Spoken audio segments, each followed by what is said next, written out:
Good morning and welcome to Farm Factor. I'm your host, Jamie Bloom. On today's show, Kyle Bauer visits with Joe Leibbradt, an assistant professor at Butler Community College, to talk about his time at the college and the various fields in agriculture. Then enjoy this week's Kansas Soybean update. Next, Kyle Bauer talks with Leanne Litton, a resident of Glasco, Kansas, about how she got into ranching. Then it's this week's Kansas Farm Bureau update, and we'll end with Plain Talk featuring Kyle and Duane. Stay with us.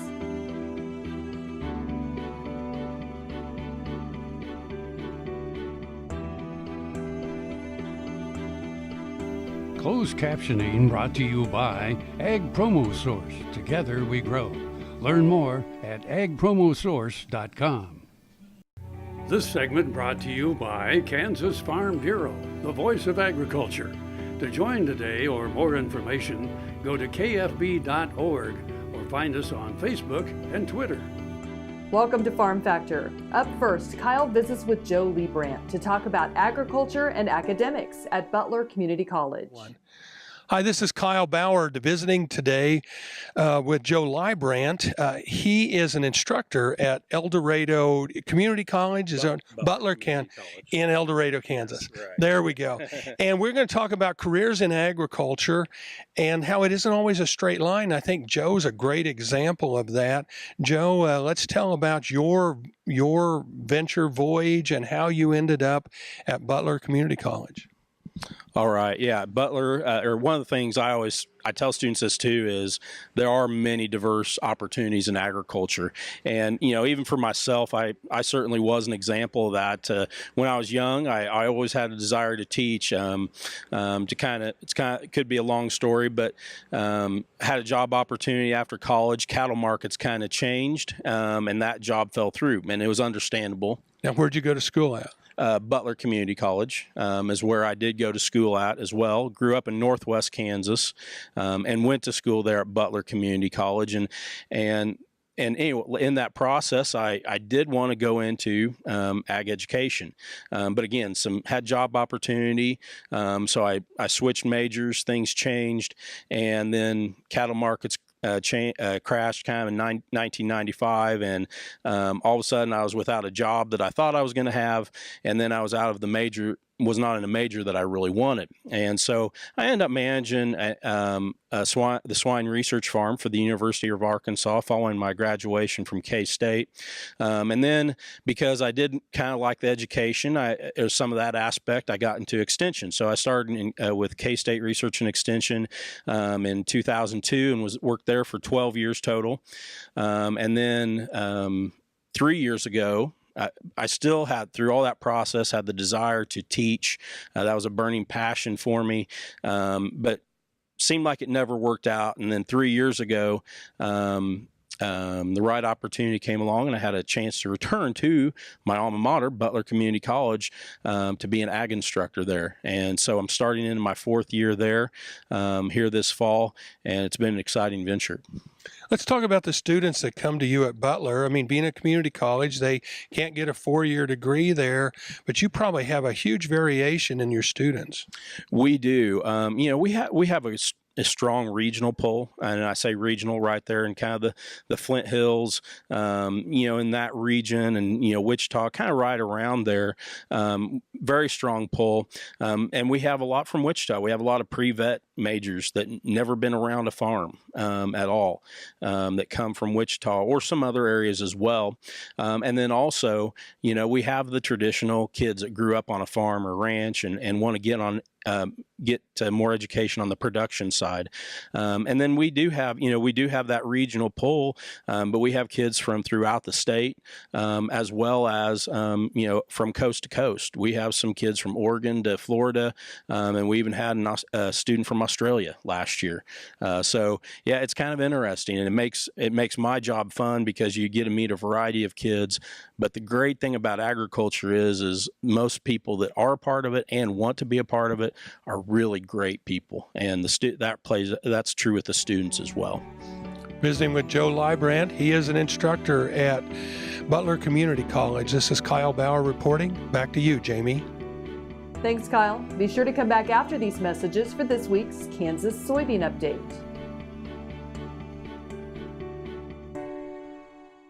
Kim Mandarin with Hardy Insurance. I'm here to help you with all of your farm and ranch needs. When it comes to protecting your operation and your family, you need a name you can trust at a price you can afford. Call me today or visit hardyaviationins.com. Ag Promo Source is a unique group of marketing specialists with one mission: help your ag business grow. Each affiliate has their own area of expertise, and they work together to bring you advice, products, and services. To get started, visit agpromosource.com. Ag Promo Source. Together we grow. As fourth-generation farmers themselves, Heinen Brothers Ag Service understands the risk and rewards of farming. So when it comes to quality aerial and ground application, fertilizer, ag chemicals, and anhydrous ammonia, call Heinen Brothers Ag today, 800-760-4964. This segment is brought to you by the Kansas Soybean Commission. The Soybean Checkoff. Progress powered by Kansas farmers. Welcome back to Farm Factor and the Kansas Soybean Update. This is the Kansas Soybean Update. It's brought to you by the Kansas Soybean Commission. The Soybean Checkoff, progress powered by Kansas farmers. Caleb Little is joining us. He is Communications Director with the National Biodiesel Board. And Caleb, it's always great to celebrate an anniversary. In the case of NBB, celebrating their 25th anniversary. It has been a celebration, and we've marked that milestone throughout the year this year. 25 years of the National Biodiesel Board, and really 25 years of commercial biodiesel production in the United States. And the growth of biodiesel production commercially in the United States. It's significant. So if you go back to 1992 when the industry basically got its start, it was just a handful of folks who were interested in it and involved. And you look at this year's production volumes, we're going to be up over 2.5 billion gallons for the third year in a row. So very significant in a relatively short period of time. It's been so important in so many aspects, but going through the major metropolitan areas and seeing buses, their city buses or other things, California, I know, has had a big influence in this too. It's pretty incredible to see the acceptance of what seems to be a relatively new fuel, and 25 years and 10 years of real good commercial volumes and production, and we see it expanding all over the place. There's new markets all the time, and we see, like you said, from city buses to fleets to over-the-road trucks, farm equipment, basically anything with a diesel engine can take advantage of biodiesel. And really in those metropolitan areas where air quality is an issue, that's a big help and one of the really big benefits for those users. And you talk about new markets, and I won't say the new opportunities are endless, but there's still, I assume, a lot of them out there too. Yeah, there absolutely are. That 2.5 billion sounds like a big number, and it is, but that's in comparison to a 60 billion gallon a year diesel market. So, still only about 5% of the on-road diesel fuel. So there's plenty of room to grow. As we start the next 25 years, which is currently underway for NBB, what can we see here in the future from the National Biodiesel Board? Hopefully more growth. There's lots of room to continue to grow. Cleaner burning, renewable fuel that supports rural America and rural economies, creates jobs and economic impact, and we'd like to see that growth trajectory continue into the future. Caleb, as always, good to talk to you. Thank you very much. Appreciate it. Thanks, Greg. That is Caleb Little, who serves as Communications Director with the National Biodiesel Board. He has been our guest on the Kansas Soybean Update. It's brought to you by the Kansas Soybean Commission. The Soybean Checkoff, progress powered by Kansas farmers. Learn more at kansassoybeans.org. For Kansas Soybeans, I'm Greg Akagi. Hope you enjoyed this week's Kansas Soybean Update. Stay with us after the break for more with Kyle Bauer and Leanne Litton of Glasco, Kansas. What if sustainability were synonymous with U.S. soy? If energy efficiency, water quality, and soil health help define U.S. soy's value, that future is here, the time is now. To meet end-user demands, the Soybean Checkoff is committing to sustainability that's achievable, worthwhile, and enduring. A message from the Kansas Soybean Commission, the Soybean Checkoff. Progress powered by Kansas farmers. All over the country, more and more communities are making the change to biodiesel made from U.S. soybean oil. And the decision continues, improving the health and welfare for millions of Americans while adding billions to our national economy.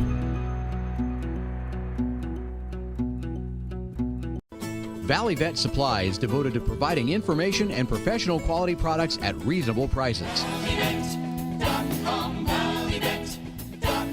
Valley Vet Supply.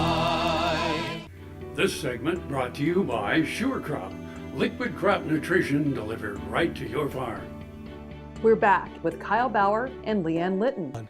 Hi, this is Kyle Bauer visiting with Leanne Litton today. Leanne is now a native of north central Kansas, but didn't start out that way. Started out as a bit of a city girl in eastern Kansas. Leanne, tell us how you evolved that. So I grew up in Osage County, and I did live in a rural environment, a country home, but nothing in production, ag, didn't own farm ground, any ranching kind of ground. But my neighbors around me did, and they were great to take me in, because I was always standing at the fence talking to the cows. They would include me, so developed that love as a young girl, loving those animals. Got to then come to K-State to pursue a degree in animal science. And it was a great experience there because I was allowed to work on the purebred beef teaching unit. So that's like living every day as a ranch hand, so to speak. And so it took me with a lot of patience from them to teach me the ways of ranching a cow-calf operation. And I just fell in love with it. And it just solidified that this is the culture, this is the kind of people that I want to work in. But then the classes taught me the science behind, this is very sustainable. This is feeding the world and how we can do that even more efficiently and better. So that made me encouraged to get my master's degree in feedlot nutrition so I could dial in better. How can we make better meat with less natural resources and to help people while working with, I think, awesome people, good culture. It's when I was getting my master's that I met my husband, who's from north central Kansas. That's how I eventually got here. So now that's nice because it's taking me from using my master's in ruminant nutrition to living it every day. Career-wise, I work with Soother Feeds as one of their field nutritionists. So I get to go to everybody's ranches and feedlots and work with them to figure out how do we best utilize your natural resources to meet your marketing methods so we're efficient with your natural resources while still making it profitable, sustainable for your environment, for your families, to keep passing the operation on, and hopefully can then take that on to my own family, my husband's family, because we ended up coming back to the family farm eventually and hoping to make improvements there too. But yet when you left college, you didn't come directly back then. Your husband had work away from the farm for a while. Right. So actually, it was kind of the rule with the family that you had to stay away from the family operation for 5 years after college before you could come back. Loved that. Learned a lot. We got cut short on that. We wanted to stay away for 5 years, or that was the plan, so to speak. He was a high school ag teacher and really loved it. Then there was an opportunity, a farmer who had not the opportunity to pass on his operation wanted to send that on to someone, and he asked if we would be willing to buy his feedlot, and that came with the opportunity to take on a great number of acres for rent. And that was just a huge opportunity for our family to financially be able to take on another generation at the farm and financially support him. So cut short the teaching career to take on that opportunity. So got married, and 2 months later we spent a lot of money to buy a feedlot and put a lot of money on a note. And so went through that and just have had a lot of great experiences getting through the 2012-13 drought together, and also helping my clients do that as well. You aren't the exception to the rule, though. There are other people like yourself that work from their home. I mean, Soother Feeds isn't a local company, so it is possible to have meaningful employment in your area of expertise and still work from your home. Yeah, I'm feeling incredibly blessed with that. So I do work out of a home office. I'm not like having to be at the feed mill. So I am in charge of 13 counties in north central Kansas and 6 counties in south central Nebraska. And so I live and work within my trade territory that I'm responsible for. And it's just a huge quality of life because I'm able to set my own hours. So you work 16-hour days, so you can work only 6 the next day to go to your kids' event. You're working with great people. They're in this industry. I think we're just really blessed to have a lot of good values that you can choose who you want to work with and align yourself well with. But yeah, very blessed. We're visiting with Leanne Litton. She's now a resident of Glasgow, Kansas. This is Kyle Bauer reporting. Back to you, Jamie. Thanks, Kyle. Come back after the break for this week's Kansas Farm Bureau update. Sure Crop Fertilizers was started by my father, Don Sherman, and my mother, Shirley Sherman. Family business that started in the 80s. We predominantly focus on plant nutrients and what we can do to give growers better responses with the fertilizer dollars that they do, and what we can do to make those things work better for the grower. We're based out of Seneca, Kansas. We work with growers in their soil analysis to figure out what they need, and then we can put those in a blend that gives them the best results, and so that we can deliver that direct to their farm so that they have those nutrients where they need them, when they need them, and so that they can apply them in a manner that's very efficient to them and works well in their planting systems and what they're doing. Sure Crop Fertilizers has been around for a long time. We always say we're big enough to take care of everything you need, but we're small enough to do it quickly. You can get a hold of us at 1-800-635-4743. Our website is surecropfertilizers.com, and you can always email me at Corey@surecropfertilizers.com, and with any questions you have, we're glad to answer and work with you. Hello, I'm Dr. Frank Lyons from Kansas Regenerative Medicine Center here in Manhattan, Kansas. Daryl was one of our patients that we did about 7 months ago. I dug trees by hand for years and years and years. In the process, I wore out my rotating cuff. But when I learned about this process, I thought if there's a way to get rid of this pain, then I want to do it. So we did it, and it worked. I'm not going to go out and take trees with a shovel anymore, but I can do the things that I want to do now.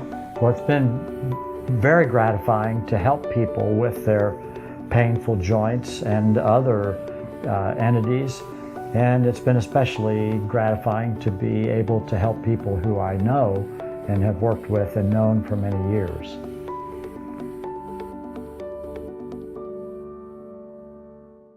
This segment brought to you by Kansas Farm Bureau, the voice of agriculture. To join today or more information, go to kfb.org or find us on Facebook and Twitter. Today on our Kansas Farm Bureau update, meet the Atkinson family, one of 10 families honored to be named a Kansas Farm Bureau Farm Family of the Year. Dan and Amanda Atkinson operate a sixth-generation farm in Rooks County with Dan's parents, Bob and Kathy. They own a diversified cow herd and farm 3,000 acres of dryland crops with a wheat, sorghum, fallow rotation. Additionally, the Atkinson farm has been a nearly 100% no-till operation for more than 15 years. The couple are active in Rooks County Farm Bureau, helping Rooks County receive a National Award of Excellence for the Bushels of Backpacks program. On the state level, Dan has served a 3-year term on KFB's Beef Advisory Committee. Dan and Amanda are active in their community. Amanda is a board member of Phillips Rooks County Extension and is the dance coach for USD 271. Dan is currently the vice chairman of the National Sorghum Producers Board of Directors. Both stay active in local and state FFA alumni. With the current headwinds that producers face with international trade, public perception, and governmental regulation, the couple believes it is more important now than ever for Kansas Farm Bureau to be at the forefront of conversations while providing meaningful solutions for farmers and ranchers. Stay with us. We'll be back after the break with Plain Talk.